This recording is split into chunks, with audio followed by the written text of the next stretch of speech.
Assalamu alaikum beta, I am Sir Mohammad Kashif from Hub School System DHA campus, and today our online lecture number is 3 and the chapter number 2, the topic is structure of atom.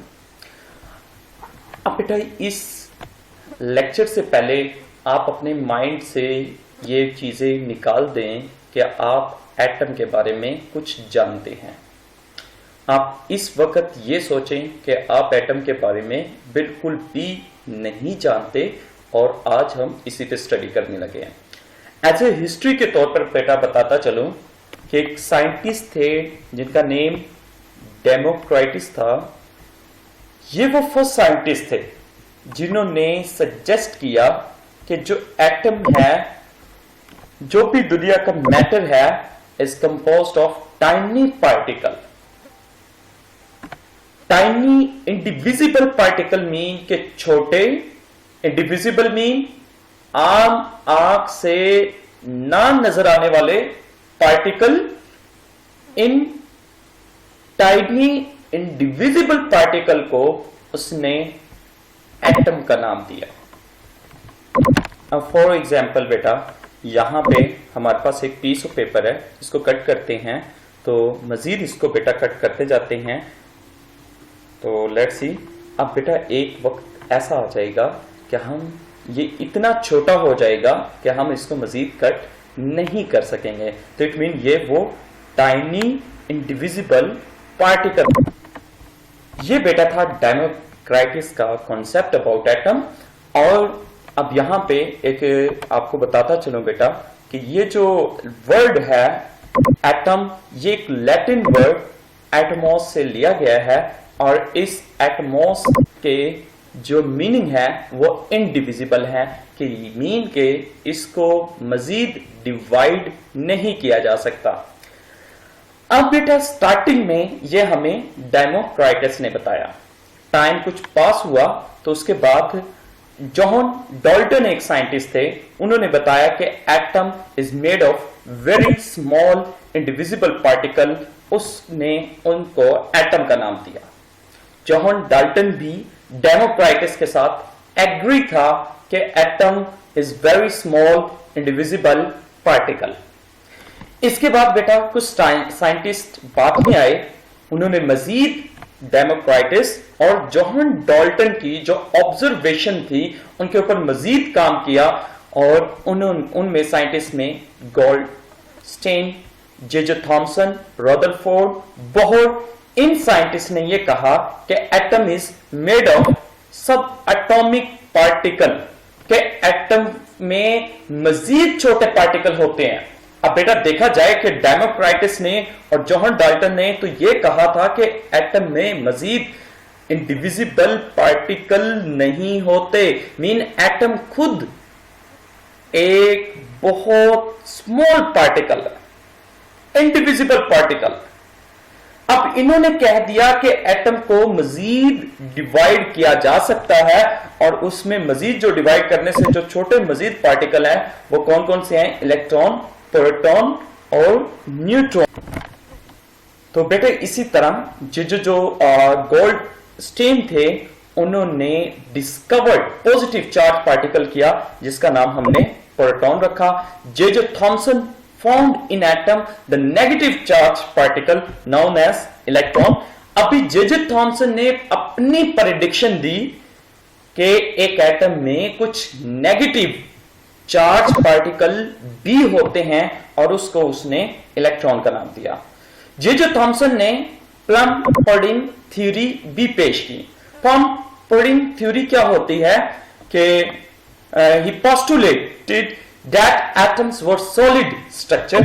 ये उस theory के बारे में वो बता रहे हैं कि एटम जो है वो solid structure of positive charge particle है विद टाइनी नेगेटिव पार्टिकल, जिसमें बहुत छोटे छोटे नेगेटिव पार्टिकल्स भी होते हैं। It is like plum in pudding. Plum in pudding का मतलब ये होता है बेटा, प्लम हम आलू बुखारे को कहते हैं और पुडिंग का जो मीनिंग हम लेते हैं वो खीर को लिया जाता है। अब खीर में आप आलू बुखारा रख दें तो इट मींस वो ये लिया जाता है कि एटम जो है उसमें पॉजिटिव भी है पार्टिकल और उसमें नेगेटिव पार्टिकल भी हैं। एनी क्वेश्चन बेटा? इसके बाद है cathode rays and discovery of electron. तो सबसे पहले ये एक्सपेरिमेंट किसने किया? सर विलियम क्रूक्स ने किया। He performed experiment by passing electric current through gas in a discharge tube at very low pressure।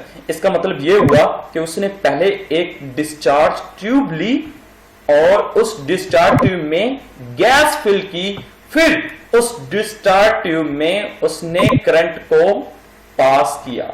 जब उसने करंट को पास किया, अब इसके बारे में मजीद आपको बताता चलूं कि जो ग्लास ट्यूब थी वो फिटेड टू मेटालिक इलेक्ट्रोड, के ग्लास ट्यूब को 2 इलेक्ट्रोड से फिटेड मीन बंद किया गया था, which is connected to high voltage battery. वो फिर इलेक्ट्रोड जो थे नेक्स्ट बैटरी के साथ कनेक्टेड थे। When high voltage current pass through the gas, जब हाई वोल्टेज यानी कि बैटरी से कनेक्टेड किया तो बैटरी से करंट पास हुआ और वो जब उस गैस में से गुजरा तो क्या उसने देखा? उसने ऑब्जर्व किया कि shiny rays emitted from cathode, के कुछ शाइनी चमकदार जो रेज हैं वो कैथोड से खारिज हुई और वो किसकी तरफ गई? एनोड की तरफ उन्होंने मूव किया। These rays were given the name of cathode rays. इन रेज को उसने कैथोड का नाम दिया। क्यों नाम दिया? क्योंकि ये रेस कहां से ओरिजिनेट हुई थी? ये कैथोड से हुई थी।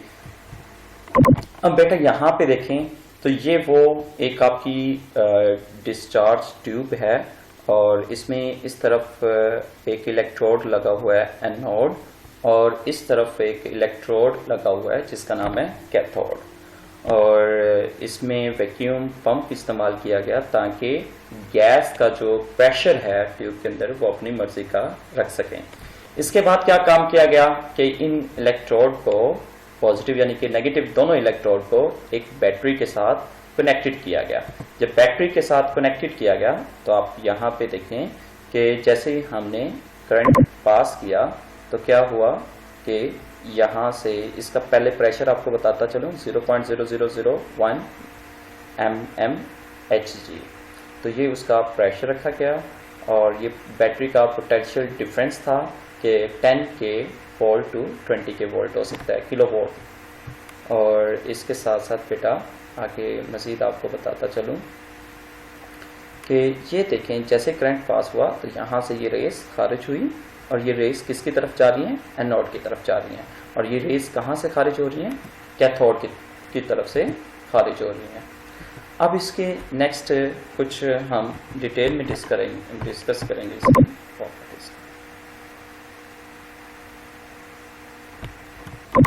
अब बेटा इसकी प्रॉपर्टीज को देखते हैं हम कि कुछ इसकी साथ साथ प्रॉपर्टीज हैं। These rays travel in a straight line. ये जो आपके पास रेज हैं ये स्ट्रेट लाइन में सफर कर रही थी। ये देखा आपने कि वो कैथोड से एनोड की तरफ ऐसे बिल्कुल स्ट्रेट जा रही थी। परपेंडिकुलर थी कैथोड सरफेस और कैथोड सरफेस के परपेंडिकुलर थी, यानी कि कैथोड ये ऊपर से नीचे ऐसे सरफेस है और ये उसके ऊपर ऐसे आ रही है। तो इस हालत को हम परपेंडिकुलर कहते हैं जहां पे जो आपका एंगल है वो 90 डिग्री बन रहा हो। तो यहाँ पे एंगल देखें ये स्ट्रेट थी और इसके साथ ये इस तरह से स्ट्रेट थी। तो ये जो एंगल था 90 डिग्री का बन रहा था, तो इसलिए हम इसको क्या कहते हैं? परपेंडिकुलर कहते हैं। तो इट मीन ये रेस आपके उसके कैथोड के परपेंडिकुलर थी। They can cast a shadow, ये शैडो बनाती हैं when an opaque object if placed in their path. जब आप एक ओपेक ऑब्जेक्ट रख देते हैं, ओपेक मीन सॉलिड किस्म का ऑब्जेक्ट, यानी कि आपने देखा होगा बेटा कि जब आप आमतौर पर अपने बल्ब के सामने हाथ करते हैं तो उसका शैडो बन जाता है। तो ये भी उसी तरह है कि जब भी इनके सामने कोई ओपेक ऑब्जेक्ट आ जाता था तो उसका पीछे शैडो बन जाता था। They are deflected toward positive plate. Electric field क्या होती है? सबसे पहले बेटा इलेक्ट्रिक फील्ड में यह है कि यहाँ पे इलेक्ट्रिक फील्ड में एक तरफ पॉजिटिव प्लेट होती है और एक तरफ बेटा आपकी नेगेटिव प्लेट होती है। यहाँ पे मैं नेगेटिव प्लेट ले लेता हूँ। अब जब ये इलेक्ट्रिक फील्ड कहलाती है, जहां पे पॉजिटिव नेगेटिव प्लेट हो, ये इलेक्ट्रिक फील्ड कहलाती है। अब इलेक्ट्रिक फील्ड में ये रेज ऐसे गुजारी गई, तो अब ये रेज देखा गया एक्सपेरिमेंट में कि ये पॉजिटिव प्लेट की तरफ बेंड होगी। तो इट मीन नेगेटिव प्लेट की तरफ से ये यानी कि आप उसको कह सकते हैं कि ये अट्रैक्ट नहीं हुई, और ये पॉजिटिव प्लेट की तरफ क्या हो जाती हैं, अट्रैक्ट हो जाती हैं और उसकी तरफ झुक जाती हैं। तो इसका मतलब ये क्या हुआ कि इन यानी कि पार्टिकल के ऊपर नेगेटिव चार्ज है, क्योंकि टू ऑपोजिट चार्ज आपस में अट्रैक्ट करते हैं। तो यहाँ पे हमने देखा कि वो ऑपोजिट चार्ज था पॉजिटिव प्लेट, तो इसलिए इसने उसको अपनी तरफ अट्रैक्ट किया। लिहाजा हमने ये सोचा कि ये जो रेस है इनके ऊपर कौन सा चार्ज होगा, नेगेटिव होगा। द रेस टेम्परेचर, ये टेम्परेचर बढ़ा देती हैं किसी भी चीज के ऊपर जब गिरती हैं। आप बल्ब के सामने अपना हाथ करें तो आपका हाथ का टेम्परेचर बढ़ जाता है, इसी तरह ये जिसके ऊपर भी गुजरेंगी उसका टेम्परेचर बढ़ा देंगी। Thomson discovered their charge to mass ratio, Thomson ने इनकी charge to mass ratio find की कि इनका मास और चार्ज दोनों को लिया और इनकी रेशियो फाइंड की। रेशियो मीन डिवीजन आप कह सकते हैं, ये इसको कह सकते हैं। एमसीक्यूज के तौर पर पूछा जाता है कि किसने इनकी charge to mass ratio find की। Light produce when these rays hit the wall of discharge tube, जब ये डिस्चार्ज ट्यूब के साथ टकराती थी वहां पे लाइट पैदा करते थे। It was found that the same type of rays were emitted no matter which gas and which cathode was used। ये मैटर नहीं करता था कि आपने कौन सी गैस यूज किया, आपने कौन सा कैथोड यूज किया, ये सेम एक ही तरह की रेज खारिज हमेशा से होती थी किसी भी एक्सपेरिमेंट में, और ये कैथोड से खारिज होती थी और ये एनोड की तरफ ट्रेवल करती थी। ओके बेटा।